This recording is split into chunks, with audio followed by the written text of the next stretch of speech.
नमस्कार, स्वागत है आप सभी का एबी स्टार न्यूज में। मैं हूं आपके साथ जुबैर चौधरी। वक्त तो चला आपका राज्य आपकी खबरों का, जहां सबसे पहले बात करेंगे छत्तीसगढ़ के सक्तुचले की, जहां पर राहुल गांधी का पुतला फूका गया है। बता दें कि यहां बीजेपी कार्यकर्ताओं ने प्रदर्शन किया है।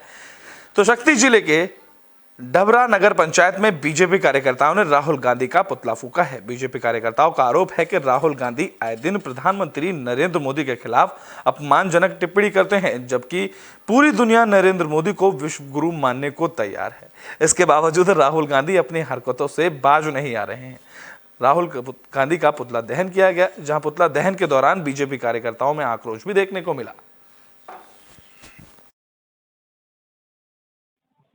सम्माननीय प्रधानमंत्री नरेंद्र मोदी जी का भारत ही नहीं पूरे विश्व में डंका बज रहा है। और राहुल गांधी जो हैं, उनके जातिगत उनके नाम को लेकर जो अनर्गल टिप्पणी किए हैं, उससे पूरा भारत और हम सब भारतीय जनता पार्टी के कार्यकर्ता आक्रोशित हैं। आप उनका राजनीतिक पार्टी का विरोध करने का। तो बुलेटिन में बात बिहार के नरकटियागंज की कर लेते हैं, जहां सांसद सुनील कुमार ने नितिन गडकरी से मुलाकात की और पुल के मार्ग को पूरा करवाने की मांग की। तो पश्चिमी चंपारण के वाल्मीकि नगर में सांसद सुनील कुमार ने केंद्रीय मंत्री नितिन गडकरी से मुलाकात की। इस दौरान सांसद सुनील कुमार ने मनुआ पुल रतवल मार्ग का काम पूरा करवाने की मांग उनसे की। सांसद का कहना है कि यह मार्ग नवलपुर तक बन गया है, लोक की राशि का ना मिलने से ये अब तक नहीं बन पा रहा है। उन्होंने केंद्र मंत्री से राशि उपलब्ध कराने और काम पूरा कराने की मांग की है। इसके साथ ही नेशनल हाईवे 727 जो नेपाल को भारत से जोड़ता है और यूपी को और बिहार की सीमा पर स्थित संपार 59 रामपुर को बनवाने की भी अपील की गई है। ये राष्ट्रीय राजमार्ग वाल्मीकि वार्गवर्त परियोजना के अंतर्गत गुजर रहा है, जो बिहार की एकमात्र व्यार्धता परियोजना है। इसके जरिए अंतर्राष्ट्रीय पर्यटन के साथ साथ राष्ट्रीय पर्यटन को भी बढ़ावा मिलेगा, जिसको लेकर नितिन गडकरी से इस पुल निर्माण की पूरा बनवाने की मांग की गई है।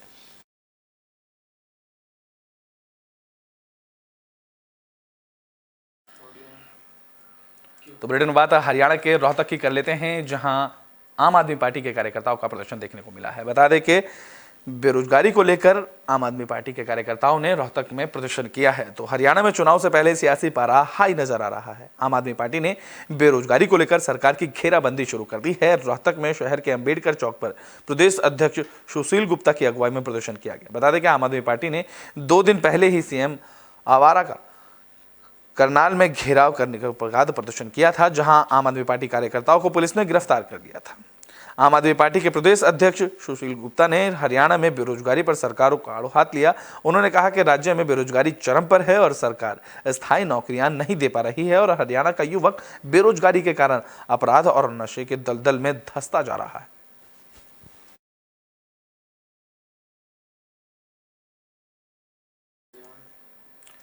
तो हरियाणा में हलवाई की दुकान पर हुई फायरिंग को लेकर खूब राजनीति देखने को मिल रही है। इस कड़ी में कांग्रेस नेता भूपेंद्र सिंह हुड्डा ने पीड़ित हलवाई से मुलाकात की है। तो रोहतक के सांपला में हलवाई की दुकान पर फायरिंग और रंगदारी का मामला सामने आया था, जिसका मामला अब तूल पकड़ता नजर आ रहा है। बीजेपी सांसद अरविंद सर और आम आदमी पार्टी के हरियाणा के सीनियर प्रदेश उपाध्यक्ष अनुराग टांडा के बाद पूर्व मुख्यमंत्री भूपेंद्र सिंह हुड्डा सांपला पहुंचे और हलवाई की दुकान वाले से मुलाकात की। इस दौरान भूपेंद्र सिंह हुड्डा ने राज्य में बढ़ते अपराध को लेकर सरकार को आड़े हाथ लिया। उन्होंने कहा कि साल 2005 में कांग्रेस सरकार के दौरान अपराधी हरियाणा छोड़कर यूपी की ओर रुक कर गए थे, लेकिन इस सरकार में हरियाणा अपराधियों की स्वर्णस्थली बन गया है और राज्य में क्राइम और बेरोजगारी नंबर 1 पर है। यहाँ हुआ, थोड़े दिन पहले गुहाना में हुआ था और फिर एक जगह और हुआ था। कई जगह से खबर मिल रही है हरियाणा में जो जिस किस्म कानून व्यवस्था बिल्कुल तिरमरा गई है। या तो ऐसा समय था 2005 में जब सारे बदमाश गुंडे हरियाणा को छोड़ गए थे और आज सरना स्थिति बनी हुई है इनकी। और मैंने कहा इनको, कौरपाल जी को और सभी मंडी के भी लोगों को ये कहा है, वो घबराने की जरूरत नहीं, हम साथ खड़े हैं, हम उसका पीछा करवाएंगे और ऐसे बदमाशों से उनसे घबराने की जरूरत नहीं। यहाँ हुआ, थोड़े दिन पहले गुहाना में हुआ था और फिर एक जगह और। तो बुलेटिन में बात और रोहतक की कर लेते हैं, जहां पर हलवाई की दुकान में फायरिंग मामले में एसपी का बयान सामने आया।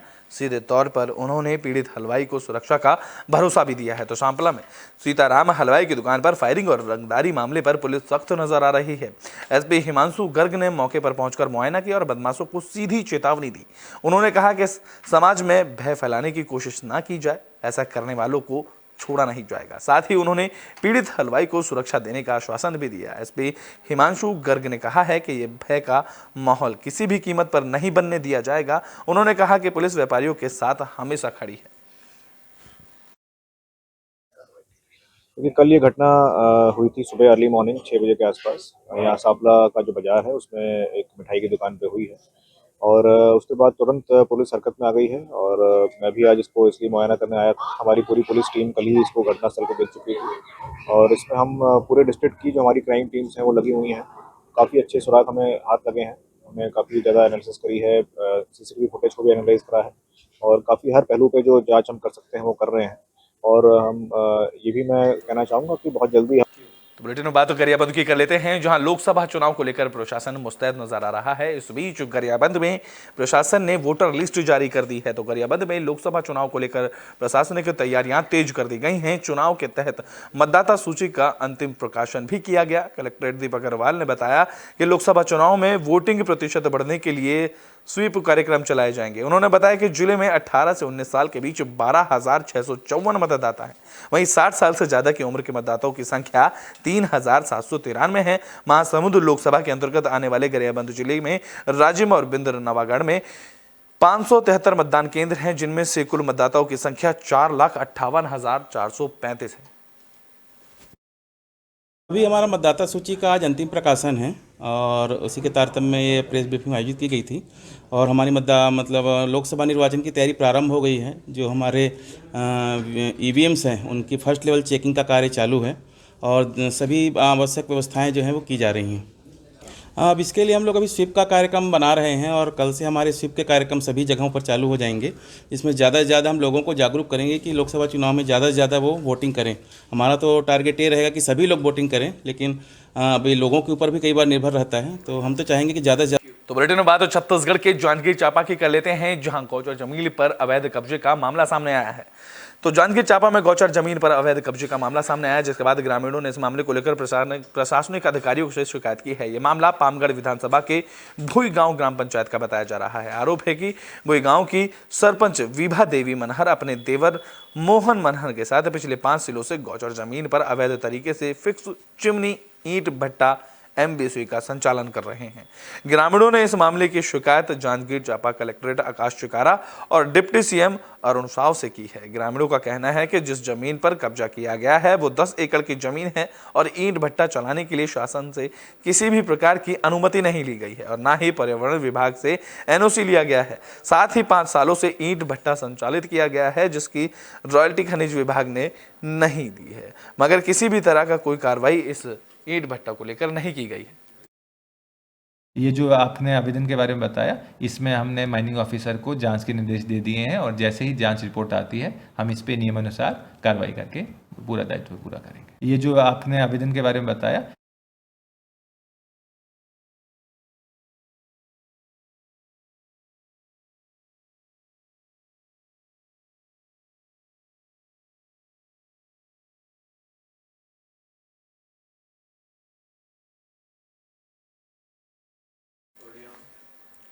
तो बुलेटिन में बात तो छत्तीसगढ़ के शक्ति की कर लेते हैं, जहां पर चेक से छेड़छाड़ करने के बाद लूट का मामला सामने आया। बता दें कि यहां पर 14 ग्राम पंचायतों के सचिव और सरपंचों से ठगी की गई है। तो शक्ति जिले से ठगी का अनोखा मामला सामने आया है। ग्राम पंचायत के सचिव और सरपंचों से मासिक पत्रिका के प्रतिनिधि बनकर ठगी की वारदात को अंजाम दिया गया। ढाबरा ब्लॉक के करीब 14 ग्राम पंचायत के सचिव और सरपंच ठगी का शिकार हुए।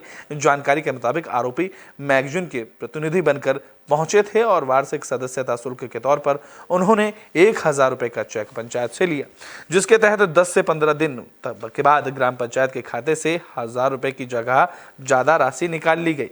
किसी पंचायत से 31,000 तो किसी पंचायत से 64,000 से ज्यादा 84,000 तक की राशि निकाली गई। बैंक से जानकारी मिलने पर सरपंच और सचिवों ने पुलिस से मामले की शिकायत की। यह मामला चेक में छेड़छाड़ कर ज्यादा रकम निकालने का है। कुल मिलाकर 10 से 12 लाख की ठगी की वारदात को अंजाम दिया गया, जिसके बाद पुलिस ने मामले की जांच शुरू की। आज सरपंच संघ द्वारा चेक जो अवैध रूप से किसी अनजान व्यक्ति के द्वारा राशि कितना का चेक काटा गया था, उससे ज़्यादा का राशि हरण कर लिया गया है। इस संबंध में आज ज्ञापन प्राप्त हुआ है। इसके संबंध में सभी सचिव संघ के अधिकारीगण और सचिव लोग थाना प्रभारी को सूचना भी दी है और विधिवत कार्रवाई के लिए उनको आवेदन भी दिए हैं। उनके द्वारा FIR लॉन्च किया गया है और उनके द्वारा इसका जाँच की कार्रवाई प्रारंभ कर दी गई है और भविष्य में सचिवों को निर्देशित किया गया है कि इस प्रकार की धोखाधड़ी से बचें और किसी प्रकार का अवैधानिक रूप से चेक का काटने का कार्य न करें। ग्राम पंचायत भेड़ी कोना और फराडी का मैं पदभार में हूँ।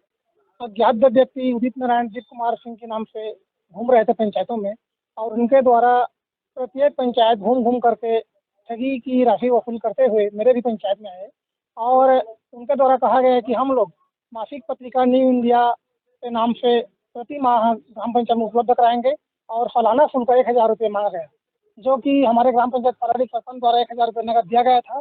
उनको मेरे समक्ष वापस किए और उनके द्वारा कहा गया कि नगद राशि हमारे में नहीं चलता है, तो हम लोग 1,000 का आप लोगों को रसीद देंगे। 2 व्यक्ति अज्ञात व्यक्ति हमारे सचिव लोगों को घर में जा जाकर कि 1,000 का मासिक पत्रिका न्यू इंडिया के नाम से पंचायत के बारे में छापेंगे करके 1,000 का चेक दिए थे, लेकिन उन लोगों द्वारा फर्जी तरीके से उनको किसी का 94,000 किसी का 84,000 राशि बढ़ाकर बैंक से आहरण कर लिया है, जिसके बैंक स्टेटमेंट लेकर हम लोग। तो बुलेटिन में बात अब गरियाबंद की कर लेते हैं, जहां नगर सैनिक के घर लूट का मामला सामने आया। बता दें कि बदमाशों ने हथियार के बल पर लूट की वारदात को अंजाम दिया। तो गरियाबंद कलेक्ट्रेट के घर पर ड्यूटी करने वाले नगर सैनिक के घर से लूट का मामला सामने आया। बदमाशों ने सोने चांदी के जेवर और 45,000 की नकदी की लूट की वारदात को अंजाम दिया। ये मामला जिला मुख्यालय के पास केसोडार गांव का बताया जा रहा है। जानकारी के मुताबिक पानी मांगने के बहाने बदमाश घर में घुसे, जिसके बाद तीनों बदमाशों ने हथियार के बल पर लूट की वारदात को अंजाम दिया। विरोध करने पर बदमाशों ने नगर सैनिक की पीठ में चाकू मारा और मौके से फरार हो गए। पुलिस ने मामला दर्ज कर इस मामले की जांच शुरू कर दी है। केसोडार का भोजराम प्रार्थी जो आया था, रिपोर्ट दर्ज कराया कि बीती रात में 3 अज्ञात जो है आरोपी जो है घर के अंदर में घुस के जो है चाकू दिखा करके घर में रखे सोने का टाप्स हो गया, चांदी का जेवर हो गया और मोबाइल है और नकदी पैसा कर करीबन 45,000 को लूट करके ले गया है। पुलिस जो है इस पर अपराध पंजीबद्ध करके आरोपी पता तलाश कर। रात में सोए रहे 12 बजे करीबन है, 12 बजे 10 मिनट बची रही है ना, तो ऐस मन हाँ दरवाजा खटखटे, फिर मोर मिसेज बोलते कौन दरवाजा खटखटाते बोलते, फिर बोला कोई हो ही रहा, चल चुपचाप सो करके बोले, फिर जम के खटखटे सामान और पूरा दरवाजा मन ढकेलिस है ना। तो कहा हो गया भैया कौन हारो करके बोले, तो भैया क्या कहते मोर आदमी का गाड़ी पेट्रोल खत्म हो गए, मोर आदमी जब जम के प्यास लगे पानी देवे का करके बोलिस, तो उतने टाइम में दरिसे दरवाजा खोले ना, तो पूरा तलवार लेके मतलब बड़े बड़ी चाकू रही से और एक ठोक पिस्टल रही से, पिस्टल में लंबा टाइप के है ना, पूरे में टिका दिस ओकर मोर पीछे पीछे। केसोडार का भोजराम प्रार्थी जो आया था, रिपोर्ट दर्ज कराया कि बीती रात में 3 अज्ञात जो है आरोपी जो है घर के अंदर में घुस के जो है चाकू। तो बुलेटिन के आखिरी में बात तो गरियाबंद की ही कर लेते हैं, जहां से हादसे की खबर सामने आई। बता दें कि यहाँ पर 2 बाइकों की आपस में टक्कर हो गई, जिस हादसे में 3 लोग घायल हुए। तो गरियाबंद नेशनल हाईवे पर 2 बाइकों की टक्कर हो गई। हादसे में 3 लोग घायल हुए, जिनमें से एक की हालत गंभीर बताई जा रही है। सभी घायलों को इलाज के लिए जिला अस्पताल में भर्ती कराया गया। वहीं गंभीर रूप से घायल युवक को रायपुर रेफर कर दिया गया है। बता दें कि बाइक एक्सीडेंट की घटना हाईवे के किनारे बनी दुकान में लगे CCTV कैमरे में कैद हो गए, जिसके बाद मौके पर पहुंची पुलिस ने मामले की जाँच की। हाँ, अभी दोनों RTA वाले केस हैं, उसमें 3 लोग आए थे, 2 लोग ठीक हैं अभी, एक सत्तू बोल के है, उसको अभी हेड इंजरी है और ब्लड मिक्स वोमिटिंग। आपका राज्य आपकी खबरों में भी के लिए बस इतना ही। देश और दुनिया की तमाम खबरों के लिए देखते रहें AB स्टार न्यूज।